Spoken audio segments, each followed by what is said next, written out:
중세 13세기 시대에 교황 이노센트 4세와 또 신학대전 저자로 잘 알려져 있는 토마스 아퀴나스, 이 두 분이 라테란 성당 발코니에서 서로 담화를 나누고 있었습니다. 그런데 그때 마침 각국에서 보내온 헌금 주머니들이 속속 들어오고 있는 거예요. 근데 그 모습을 본 이 교황이 자랑하듯이 이렇게 이야기하는 겁니다. 보십시오. 베드로 사도께서는 은과 금은 내게 없다라고 말했는데 지금 교황청은 이렇게 하나님의 은혜로 은과 금이 넘쳐나고 있습니다. 그런데 그 이야기를 들은 토마스 아퀴나스가 오히려 깊은 한숨을 내쉬면서 이렇게 말을 하는 거예요. 예, 그렇습니다. 그렇지만 교황님, 오늘의 교회는 은과 금은 있지만 대신 안진뱅이에게 일어나 걸으라고 말할 수 있는 그 예수 그리스도의 이름의 능력은 다 잃어버렸습니다. 성도 여러분, 제가 어렸을 때는요, 이 성경책을 보면 그 모든 성경책에는 한 가지 특징이 있었습니다. 그게 뭐냐면 아마 다들 기억하실 텐데 그 성경 옆면을 보면 다 붉은색으로 칠해져 있었던 거죠. 그 이유가 뭐냐면 성경은 십자가의 보혈의 은혜가 기록되어 있다는 것을 상징적으로 표현한 겁니다. 게다가 그 십자가의 보혈의 은혜가 우리에게 순교자의 피를 통해서 전달되었다는 것을 보여주는 것이었습니다. 그런데 이제는요, 성경책에 붉은색을 칠하지 않습니다. 왜 그렇습니까? 촌스럽다는 거죠. 그래서 안 팔린다는 겁니다. 이제는요, 금색으로 아주 화려하게 장식을 합니다. 이것이 무엇을 의미하겠습니까? 신앙인들이 더 이상 이 고난과 희생보다는 성공과 번영에만 그 관심을 두고 있다 보니 오늘날 교회가요, 이 아퀴나스의 그 말처럼 더 이상 십자가의 능력은 사라지고 그 이름의 능력을 잃어버리고 화려한 건물과 그리고 그 퍼포먼스만 있는 그러한 반증의 의미가 아니겠습니까? 우리는 이제 기쁨으로 예배하며 헌신하는 것이 아니라 교회에 출석하고 있는 시대가 되었습니다. 신앙생활에 벅찬 감격도 없고요, 놀라운 신앙의 능력도 없습니다. 그런데 더 큰 문제가 뭐냐면 이런 것이 더 이상 그 누구에게도 문제가 되지 않고 있더라는 거예요. 성도 여러분, 기독교의 핵심은 십자가입니다. 십자가 없는 복음은요, 복음이 아닙니다. 십자가가 없는 교회는 더 이상 교회로서의 기능을 상실한 거죠. 우리가 붙들어야 하는 것, 외쳐야 하는 것, 평생에 매일매일마다 우리가 마주해야 되는 것이 있다면 그게 바로 십자가라는 겁니다. 그래서 예수님도요, 누구든지 나를 따르려거든 어떻게 하라고 하십니까? 자기의 십자가를 지라고 하셨습니다. 자기 십자가를 지는 것이 신앙생활이에요. 자기 십자가를 지는 것이 바로 믿음입니다. 다시 말씀드리면 십자가가 없는 신앙생활은 기독교가 아닌 거죠. 그 모든 행위는 다 자기를 우상화하는, 결국 주님 앞에 책망받는 종교 생활에 지나지 않습니다. 근데 문제가 하나가 있어요. 그게 뭐냐면 십자가가 중요한 것은 다 알잖아요. 우리는 오랫동안 교회를 다니면서 십자가에 대해서 너무나 많은 이야기를 들어놓았는데, 그런데 정말 그 예수님이 지라고 하시는 그 십자가가 무엇인지 모른다는 거죠. 모르니까 자꾸 사람들이 엉뚱한 이야기 하는 것 아닙니까? 분명 나의 선택의 결과로 일어난 그러한 일임에도 불구하고, 때로는 나의 죄로 인해 겪는 일인데도 나를 괴롭히는 그 사람이 나의 십자가라고 이야기를 하고요, 때로는 내가 겪는 그 환경, 힘들게 하는 그 문제가 나의 십자가라고 자꾸 엉뚱한 이야기를 하는 거예요. 그러다 보니 어떻습니까? 우리가요, 십자가를 제대로 질 수도 또 십자가를 따를 수도 없게 된 것입니다. 이것이 오늘날 교회의 문제가 된 거죠. 그래서 저는요, 오늘 이 주일의 말씀으로 시작해서 이 고난주간 특별 세교역 기도회와 또 성금요일 기도회까지 총 7번에 걸쳐서 십자가를 함께 묵상하려고 합니다. 특별히 예수님께서요, 그 십자가에 달리셔서 죽음을 앞두고 하셨던 그 말씀, 그 7마디 말씀이 있는데 그거를요, 가상칠언이라고 하거든요. 한 사람의 인생에서 그 마지막에 남기는 그 말은요, 그 사람이 어떤 사람인지 그리고 어떤 인생을 살아왔는지를 조금이나마 짐작할 수가 있습니다. 예수님께서 십자가에 하신 그 7번의 그 말씀은요, 예수님이 왜 이 땅에 오셨으며 예수님이 어떤 분이며 왜 십자가를 지게 되었는지 그 의미를 우리가 정확하게 알게 되는 거죠. 저는 이 가상칠언을 통해서 우리 성도님들이 정말 십자가가 무엇인지를 제대로 발견하고 그리고 십자가의 감격과 은혜를 다시 회복함을 통하여서 여러분들이 그 살아가는 모든 날들이 십자가의 능력으로 살아가는 우리 봉신교회 성도님들이 되시기를 주님의 이름으로 축복합니다. 이 십자가형은요, 원래는 그 로마의 적이었던 카르타고에서 개발한 당시 그 고대 사회에서 가장 잔인한 형벌이었습니다. 그래서요, 아무에게나 십자가형을 주지도 않았을 뿐만이 아니라 심지어는요, 로마 시민들은 어떤 죄를 지어도 이 십자가 형벌만큼은 면하게 했던 거죠. 일단요, 이 십자가 형벌을 선고받게 되면 먼저 채찍질을 맞게 됩니다. 당시 채찍은요 39개의 가닥으로 되어 있는데 그 끝에는요 이 날카로운 뼈 조각이나 아니면 그 날카로운 납덩이로 되어 있었습니다.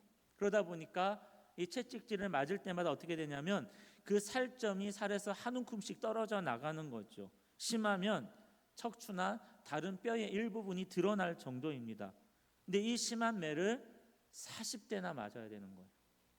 그리고요 이미 만신창이가 된 죄인이요 자신이 십자가를 지고 자기가 끌고 가는데 가장 먼 길을 돌아서 가게 했습니다. 왜냐하면 그 사람이 지은 죄나 반역이 얼마나 고통스러운지를 보여주는 거죠.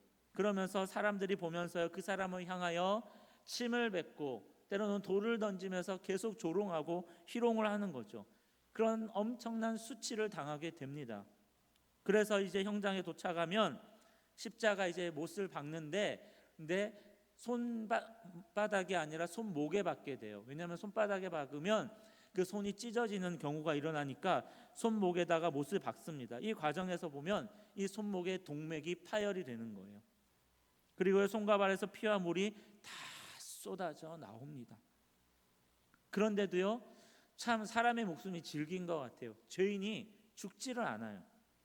그래서 십자가형이 무섭다는 거죠. 죽을 때까지 그 손과 발에 그 몸무게를 버티는 그 고통들이 다 전해지고요. 게다가 내면은 탈수로 인해서 그 내장들이 다 메말라 가는 거죠. 그리고 사람들이 지나가면서 계속 보면서 욕하고 돌을 던집니다. 근데 이 과정이요 일주일을 넘어서 심하게는 보름까지도 간다는 거예요. 이 십자가의 고통이 얼마나 극심했던지 로마의 문인 키케로는요 십자가에서 죽는 사람은 1000번을 죽은 것과 같다라고 할 정도로요 가장 잔인하고 무서운 죽음이 바로 십자가에서 죽음입니다. 이렇게요 인간이 당할 수 있는 가장 극심한 고통을 당하게 되면 성도 여러분 어떤 말이 나오겠습니까? 어떤 생각이 들까요?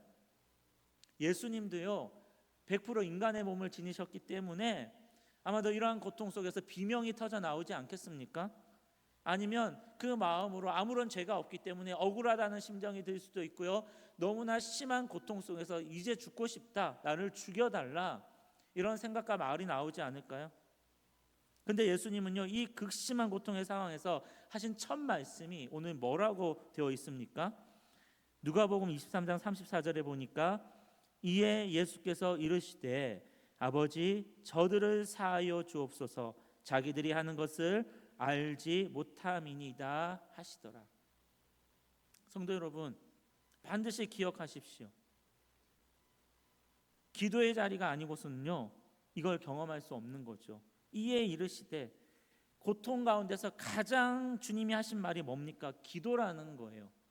무엇을 의미합니까? 기도 없이는요 우리는요 결코 십자가를 이해할 수가 없는 겁니다.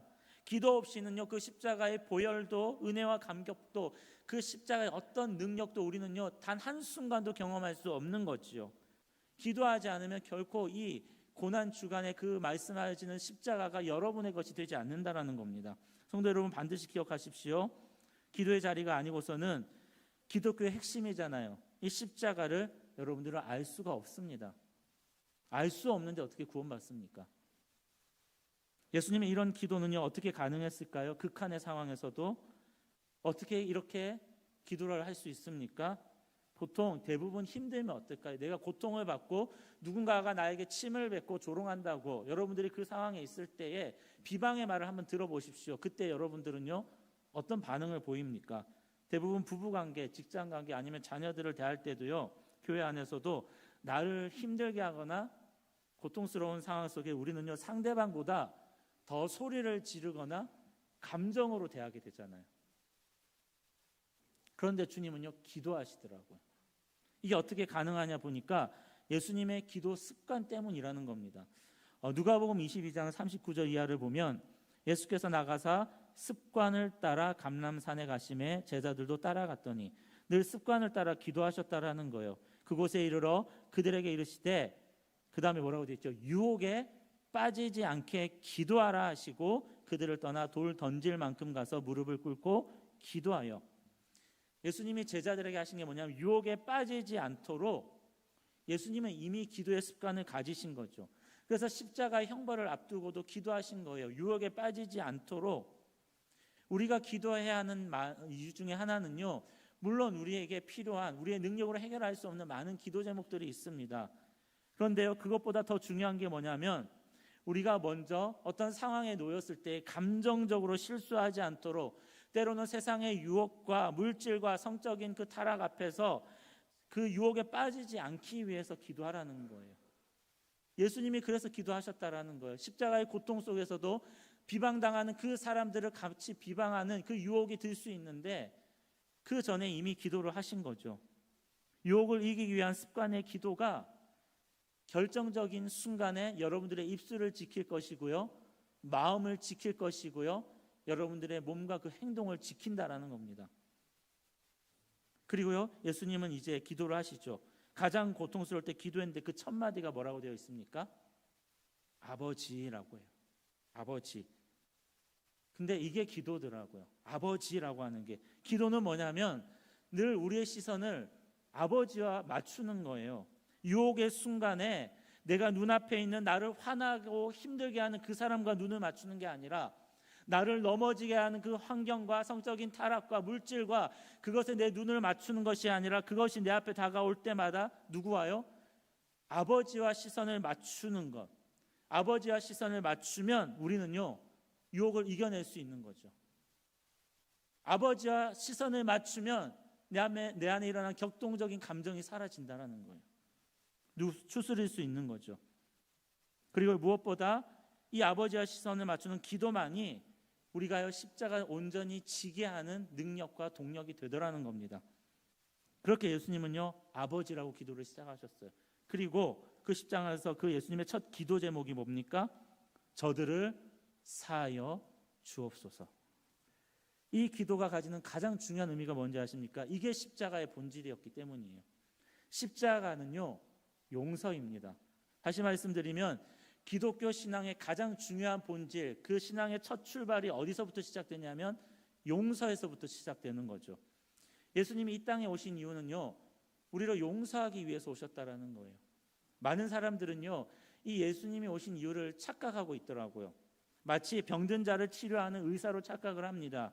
먹을 것이 없는 자에게 오병이어의 기적을 통해서 그들의 배를 불려주신 것처럼 마치 예수님을 경제 전문가로, 내 경제를 해결해 주실 분으로, 때로는요 그 정치적으로 독립해 줄 그 외교관처럼, 때로는 나의 자녀의 교육을 책임져 줄 그런 교육 컨설팅이나 아니면 노후를 책임져 줄, 미래를 책임져 줄 자산 관리사로 여러분들 그렇게 오해하지 않습니까? 예수님을 따르는 많은 이유들이 이같이 우리의 문제 해결을 위해서 자꾸만 오해를 하는 거예요, 예수님을. 그런데 예수님이 오신 가장 중요한 이유는 십자가에서 예수님이 첫 말씀을 하셨죠. 용서하기 위해서라는 거죠. 그리고 우리가 예수님을 믿고 또 우리의 십자가를 진다는 것도 뭐냐면 용서하기 위함이라는 겁니다. 그러면 지금요 예수님이 그 용서의 기도로 저들을 사하여 주옵소서라고 기도하셨는데 그 저들이 누구입니까? 지금 예수님을 십자가에 못 박은 사람들은 단순히 이제 로마 군인뿐만이 아니더라고요. 예수님을요 재판정에 넘겨준 유대 지도자들, 그리고 예수님을 계속 돌을 던지며 침뱉으며 희롱하는 군중들이 있지요. 무엇보다 예수님을 또 신문했던 빌라도도 있지 않습니까? 이 모든 사람들이 다 예수님을 십자가의 못을 박았습니다. 그러면 예수님이여 저들을 용서하여 주옵소서라고 할 때에 이 용서는 누구에게 필요한 것일까요? 죄 지은 사람에게 필요하겠죠. 아버지여 저들을 용서해달라고 기도할 때 그 전제가 뭐냐면 지금 십자가에 예수님을 못 박고 있는 그 사람들이 엄청난 죄를 저지르고 있다라는 사실이 전제하고 있는 거죠. 그들이 죄를 저지르고 있다라는 거예요. 그런데 뭐가 문제가 되냐면 지금 예수님을 십자가에 못 박고 있는 사람들은 단 한 명도 자신들이 죄를 저지르고 있다라고 생각하지 않았다라는 겁니다. 오히려 자기들은요, 나는 지금 정당한 일을 하고 있다라고 착각한 거죠. 빌라도와 로마 구인을 보십시오. 그들은요, 로마의 그 공무원으로서 공무를 정당히 수행하고 있다라고 생각을 했습니다. 예수님을 십자가에 넘겼던 유대 지도자들은 어떻게 생각했을까요? 우리 앞에 놓여 있는 그 예수가 죄인이라고 생각을 한 거죠. 그래서 그 죄인이 하나님을 신성 모독했기 때문에 이 죄인을 내가 심판하는 것이야말로 하나님을 위하는 것이고 이게 정당한 일이다라고 생각한 겁니다. 그래서 그들은요, 다 나름 사명감으로 일을 하고 있었어요. 그런데요, 그 수많은 사람들을 향해서 예수님이 뭐라고 하냐면 그게 너희의 죄라고 말씀하는 거죠. 사람들이 정당하다고 괜찮은 것이라고 생각했던 그 모든 것들이 그거 착각이야, 그거 죄라고 지금 예수님이 저들을 용서하여 주옵소서 이렇게 말씀하고 있는 거예요. 이게요, 얼마나 큰 충격인지 아십니까? 이런 착각들이 충격인 거죠. 파리에 이제 노틀담 성당이라고 있는데 어느 날요, 그곳 주임 신부님에게 어느 중년 부인이 찾아와서 이제 고해성사를 하는 겁니다. 이렇게 이야기를 해요. 신부님, 내가 고해성사를 하려고 합니다. 이제 서로 얼굴이 가려져 있잖아요. 그 가려진 상태에서 신부님이 말해요. 누구십니까? 어떤 분이십니까? 저는 이제 어떤 사람입니다라고 얘기를 하는데 어떤 죄를 고백하시려고 합니까? 했더니 이렇게 얘기하는 거예요. 저는 매일 아침마다 큰 죄를 범하고 있습니다. 큰 죄를. 너무 궁금하잖아요. 큰 죄 매일 아침마다 범한다는데 무슨 죄입니까? 했더니 이렇게 얘기하는 거예요. 저는 거울을 붙잡고 제가 너무 예뻐서 너 왜 이렇게 예쁘니? 너 왜 이렇게 예쁘니? 이 세상에 내가 제일 예뻐. 나같이 생긴 여자는 없어.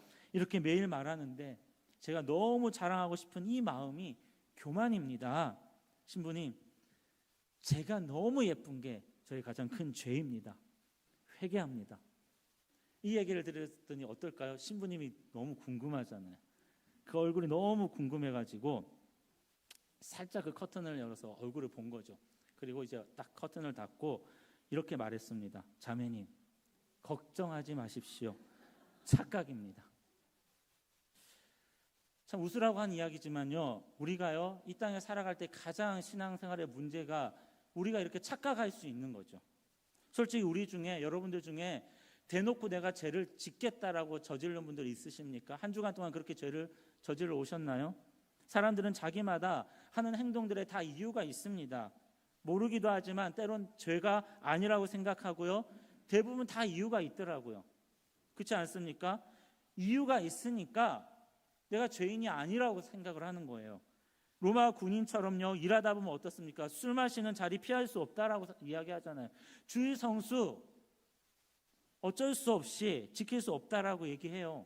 사업하다 보면요, 적당한 선에서 세금 덜 낼 수 있는 갖은 방법을 다 하면서 남들이 다 하니까 이거 어쩔 수 없다라고 하면서 그 정당한 이유들을 대면서요, 죄가 아니라고 넘겨버리는 거죠. 빌라도처럼 어떻습니까? 어려운 사람, 공경에 처한 사람 눈앞에 있는데요, 내가 혹여나 피해를 볼 수 있으니까 나는 지금 능력이 안 되라고 하면서 눈 감아버리고 회피해버리면서 어쩔 수 없다라고 넘긴 거죠. 300데나리온의 향료를 주님 앞에 한 여인이 드릴 때에 이것을 너무나 아까워한 거죠. 가난한 사람들을 나눠주는 것이 낫겠다라고 했던 그 가룟 유다가 어떻습니까? 결국 은 30에 예수님을 팔아버립니다. 그것처럼요, 우리가요 주의 성수를 하지 못하거나 주님의 말씀 앞에 때로는 불순종하거나 결정적인 순간에 우리가 대부분 머뭇머뭇거리는 그 이유가 어디에 있습니까? 돈 문제 아닌가요? 물질 때문이 아닙니까? 그런데요, 우리는 내가 가룟 유다 정도는 아니야, 예수님을 배신한 적은 없어라고 하면서 마치 주님께 적선하듯이 약간의 성의를 보임으로 마치 내가 신앙생활 잘하고 있다고 착각하는 거죠. 유대 지도자처럼 자신이 하는 일 다 정당하고요, 하나님을 위해서 하는 일이라고 합니다. 이건 마땅히 내가 해야 될 일이라고 생각하면서 어떻게 합니까? 쉽게 누군가를 정죄하고 사람들에게 상처 주고 화를 내면서도요, 나는 내가 할 일을 했다라는 거죠. 할 말을 한 거라는 거예요. 나는 교회를 열심히 다니고 예배 잘 드렸기 때문에 나는 괜찮다라고 넘겨버리는 겁니다. 근데 오늘 주님께서 뭐라고 하냐면 그거 착각이라는 거예요. 그렇게 생각하고 있는 우리들을 향해서 그 모든 것은 괜찮은 것이 아니라, 넘길 일이 아니라 어떻게 해요? 용서받아야 할 죄라는 거예요. 그런 면에서 보면요, 여러분, 내가 로마 군인이었고요, 빌라도였고요, 가룟 유다였고요, 유대의 지도자들인 거죠. 그래서 우리는요, 내가 먼저 주님 앞에 용서받아야 할 그 사람이라는 것을 우리를 십자가를 마주할 때 첫 번째 경험하는 거예요. 십자가는 그동안 내가 괜찮다라고 생각한 모든 것들이 괜찮은 것이 아니라 그냥 없었던 일로 칠 수 있는 게 아니구나, 내가 이렇게 큰 죄를 지었구나라는 사실을 깨닫게 합니다. 이 깨달음이 없으면 여러분 구원받지 못한 사람이에요. 지금까지 나는 괜찮아, 나는 그렇게 나쁜 짓을 한 게 아니야, 나는 정당한 일을 한 것이고 옳은 일을 했다고 스스로를 자꾸 정당화하고 나는 그렇게 살아왔는데, 괜찮은 줄 알았는데 주님의 저들을 사하여 주옵소서, 그 음성을 들으니까 저들 안에 내가 있었구나, 내가 주님을 죽였구나, 그 사실을 깨닫게 하는 것입니다. 한 목사님이요, 부흥회를 하는데 첫날에 이 죄의 심판과 심각성을 설교를 하셨대요. 그런데 성도님들의 반응이 너무 무덤덤한 거죠. 제가 느끼는 감정 같은 분위기, 이렇게 그런 분위기는 아니죠. 아마 계속 말씀을 잘 듣고 계시라고 생각을 합니다. 너무 보니까 관심이 없어 보이더래요. 그래서 둘째 날 설교는요, 하나님의 은혜와 사랑에 대해서 설교를 했더니 놀랍게도 성도들의 그 설교를 듣고 눈물을 흘리면서 정말 감동을 받더라는 거예요. 죄와 심판에 대해서는 관심이 없는데 사랑에 대해서는 관심이 있던 거죠. 그래서 목사님이요, 그 광경을 보면서 이렇게 말씀을 하셨습니다. 어제 울지 않았던 분들은 오늘 우실 자격이 없습니다. 성도 여러분, 신앙의 출발은요, 이 주님 앞에 섰을 때 주님의 이 용서를 먼저 경험하는 겁니다. 그리고요, 주님의 용서를 경험한 사람은 반드시 그 신앙의 출발이 누군가를 용서하는 것으로부터 시작되어지게 있어요. 예수님처럼 주님, 저 사람을 용서하여 주시옵소서, 주님 나를 용서해 주었던 것처럼 나도 누군가를 용서하기를 원합니다, 그렇게 기도하게 되고요, 그 용서의 걸음이야말로 자기 십자가를 지고 가는 첫 신앙생활이 되는 거죠. 그러면 왜 예수님은 우리에게 이 신앙의 첫 걸음으로 용서의 음성을 들려주시고 용서의 십자가를 지게 하십니까? 그 이유가 있는데, 용서가 주는 가장 큰 혜택 때문이에요. 가장 큰 혜택이 뭐냐면 용서하는 사람이 먼저 그 축복을 누린다라는 거죠. 성도 여러분, 용서하지 못하는 마음이 얼마나 무섭고 지옥 같은지 아시나요? 어떤 목사님이 이제 설교에서 인용된 한 자매의 편지인데요, 이게 이 용서에 대한 부분이라서 한번 제가 읽어드릴게요. 저는 초등학교 6학년 때 자살 시도를 했을 정도로 비참한 상태였습니다. 6학년 때예요. 그리고 저는 20대까지도 자살이라는 것이 제 인생의 키워드의 하나일 정도로 우울한 청소년기와 청년기를 지나왔습니다. 저는 어렸을 때를 거의 기억하지 못하는데 제 생각에는 저 자신을 보호하려는 어떤 보호기제가 작동되었기 때문인 것 같습니다. 제 인생의 첫 기억은 5살, 6살 때였던 것 같은데 어떤 방에서 저보다 몇 살 위인 친척 남자의 성폭행으로 시작이 됩니다. 그 이후로 몇 번을 더 당했던 것 같습니다. 그때는 너무 어렸기 때문에 그것이 무엇을 의미하는지 몰랐지만 그저 부끄럽고 싫다는 생각이 들었던 것 같습니다.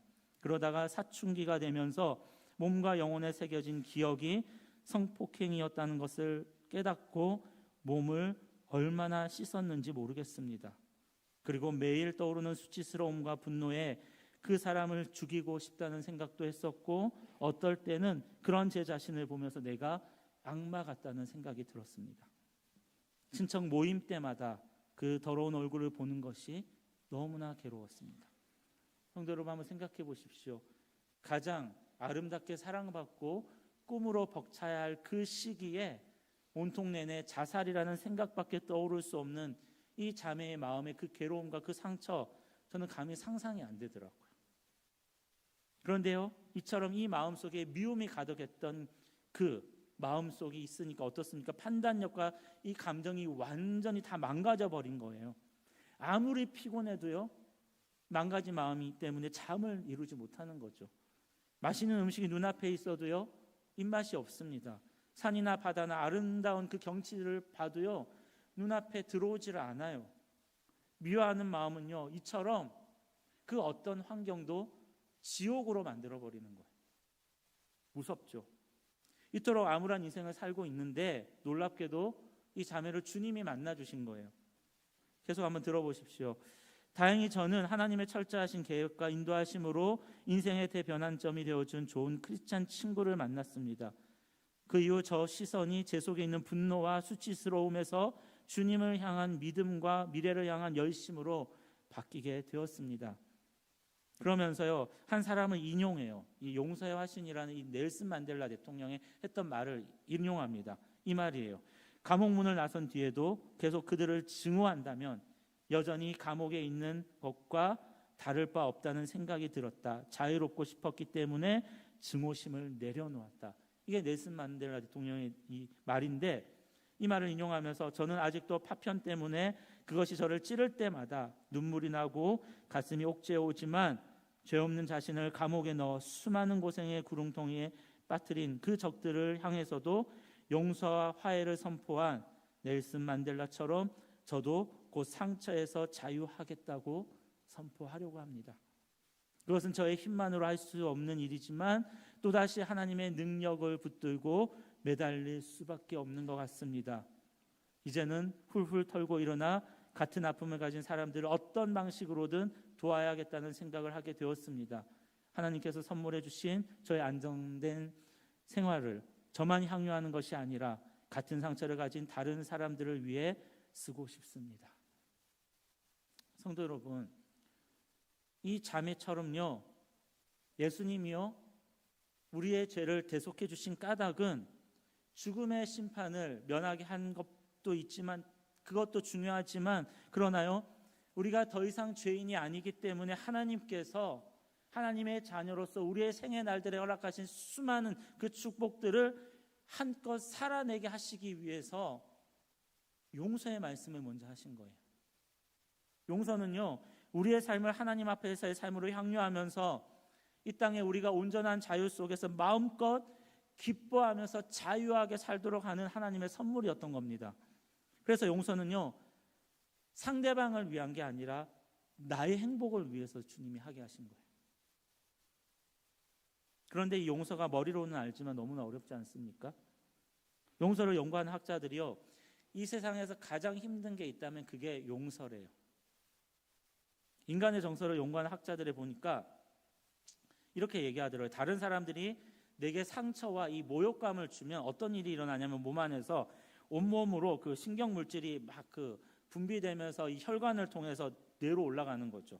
그러면요, 이 뇌가 그것을요 받으면서 어떤 정서를 느끼고 있는지를 이제 알려주는 거예요. 다시 알려주면서 그 뇌가 이를 분노, 증오로 이게 분별을 해가지고요, 그 온몸으로 이것을 다시 보낸대요. 그러다 보면 그 호르몬이 몸으로 분비가 되면서 몸이 경직이 되어지고 주먹이 막 움켜쥐게 되고 막 얼굴이 울그락불그락 막 그 경직되는 거죠. 찌푸려지는 거죠. 이렇게요, 상처와 모욕감의 경험은요, 온몸 전신으로 느끼는 경험이라는 겁니다. 그렇기 때문에 내가 단지 머리로만 용서하겠다라고 마음 먹고 결심한다고 해도요, 입으로 용서를 말해도요, 용서로 끝나지 않더라는 거죠. 실제로 마음으로 우리가 수십 번 용서해도요, 내가 용서를 했다라고 생각한 그 상대가 눈앞에 어느 순간 우연히 마주치면요, 몸이 스스로 갑자기 얼어붙거나 순간적으로 멀리 있으면 피하게 되는 증상들이 있지 않습니까? 그렇기 때문에 용서가 이토록 어렵기 때문에 강요를 해서도 안 되지만, 그러나 용서하지 않으면 그 인생이 자유로울 수 없기 때문에 결국 용서의 자리까지 주님이 가라고 하시더라고요. 그럼 우리가 어떻게 이 용서의 자리로 갈 수 있습니까? 좀 전에요, 이 자매가 그 주님을 만난 이후에 그 자유를 선포하기까지 얼마나 그 수년 동안 마음으로 다짐하고 또 다짐했을까요? 용서해야 된다는 걸 알기 때문에 아는데 용서가 안 돼요. 그러면서 계속 용서를 다짐하는 거죠. 그래서 그 자매의 편지에 보면요, 이 용서의 문제로 오랫동안 계속 씨름했다고 합니다. 용서가 안 되니까. 그러나 용서해야 된다는 걸 아니까 그 마음 깊은 곳에서 홀로 몇 년 동안 죽을 힘을 다해 씨름했다라는 거예요. 그렇게 씨름하는 중에 성령님께서 다시 그 상처를 만져주시고 회복시켜 주시고 다시 일어나서 자유를 선포하고, 그러다 보니까 더 이상 상처받은 나에게 집중하지 않고 준 사람에게 집중하지 않고 어떻게 해요? 같은 아픔을 가진 그 사람에게 시선이 옮겨지면서 내 인생이 그 누군가를 위해서 살고 싶다라는 용서의 십자가의 길을 가게 되는 것 아닙니까? 성도 여러분, 머리에서 가슴으로 오는 길이 가장 멀다고 합니다. 내가 용서하기로 결단하고 용서했음에도 불구하고요, 그 사람을 만나니까 여전히 내 마음이 동요되는 거예요. 여러분들이 교회에 나왔는데 교회에 있는 어떤 성도를 볼 때마다 그 가슴에 미운 마음이 계속 생기고 있다면 머리로는 용서했지만 아직 몸으로 용서가 안 된 거죠. 갑자기 누군가를 딱 보는 순간에 내 몸이 한쪽으로 기울어지거나 아니면 피해지거나 어느 순간 경직이 되거나 내 주먹이 쥐어지고 있다라면 아직 몸의 용서까지 가지 않았다는 거죠. 그렇기 때문에 이 용서라는 것은요, 긴 고통의 과정이라고 합니다. 그래서 베드로가 예수님에게 이런 질문을 했습니다. 형제가 내게 죄를 범할 때 주님, 내가 몇 번을 용서를 해야 됩니까? 한 7번 정도 용서하면 괜찮을까요? 라고 질문했을 때에 예수님이 뭐라고 대답하십니까? 7번이 아니라 70번까지도 용서하래요. 그 이유가 뭐냐면 용서는 한 번에 되지도 않고 그렇게 용서가 힘든 거라는 거죠. 어쩌면 한 사람을요 7번을 넘어 70번을 용서를 해야 그 용서가 가능한 그 고통의 길 위에서 주님이 우리를 그 길에 세워놓고 가라고 하시는 거예요. 그래도 힘들어도 가라고 하시더라고요. 그리고 그 용서가 가능하도록 예수님이 이미 그 십자가에서 자기를 못 박고 침을 뱉고 조롱하며 희롱하는 그들을 주님, 하나님 저들을 용서하여 주옵소서 먼저 기도하신 것 아닙니까? 사랑하는 우리 성도 여러분, 고난주간을 맞아서 우리가 가장 먼저 보아야 할 것이 바로 이 용서의 십자가입니다. 어쩌면 누군가는요 정말 자기를 낳아준 그 부모를 용서하기 위해서 7번이 아니라 70번까지도 용서의 씨름을 하는 분들이 있습니다. 또는 나와 함께 살고 있는 그 아내를, 그 남편을 어쩌면 용서하기 위해서 70번까지 계속해서 싸워가고 있는 분들이 있지 않습니까? 때로는 교회 안에서 함께 동력하는데 나에게 그 상처를 준 그 성도를 용서하려고 하는데 7번 가지고도 안 되는, 그 70번까지 계속해서 용서하지 못하는 자신을 정죄하면서 용서의 길로 계속 싸우고 있는 분들이 있지 않습니까? 근데 주님은요 십자가에서 우리를 먼저 용서하심으로 우리의 용서가 가능하도록 하신 거죠. 그리고 용서함으로 너 이제 네가 자유로워졌으면 좋겠다, 네가 행복해졌으면 좋겠다, 자유를 선포하게 하시는 겁니다. 성도 여러분, 아직 우리가 누군가를 도무지 용서할 수 없다면 그 이유가 첫 번째는요 우리가 먼저 십자가에서 완전히 용서받은 경험이 없기 때문일 것입니다. 두 번째는요 용서하기 위해서 7번에 70번까지 그 사람을 용서하기 위해 충분히 기도함으로 싸우지 않았기 때문일 수도 있어요. 저는 이 고난주간의 첫 시작, 그 첫 걸음이, 여러분들의 그 걸음이 이 갈보리로 올라가시기를 바랍니다. 그리고 십자가에서 우리의 모든 허물과 그 죄를 담당하시고 못 박히신 그 주님께서 우리를 위해 기도했던 그 기도의 소리를 들으십시오. 아버지, 저들을 사하여 주시옵소서. 이 주님의 음성을 듣고 완전한 용서의 은혜를 누리게 되시기를 바랍니다. 그리고 여러분 안에 그 용서의 십자가를 지시고 7번이 아니라 70번까지 용서할 수 있으면 나를 위해서, 여러분들을 위해서 그 용서의 씨름의 기름을 통해 하나님께서 여러분들의 생애에 허락하신 그 모든 날들이 자유함으로 온전히 누려지는 진정한 자유를 선포하는 이 고난 주간이 여러분들에게 그 한날이 되어지기를 주님의 이름으로 축복합니다.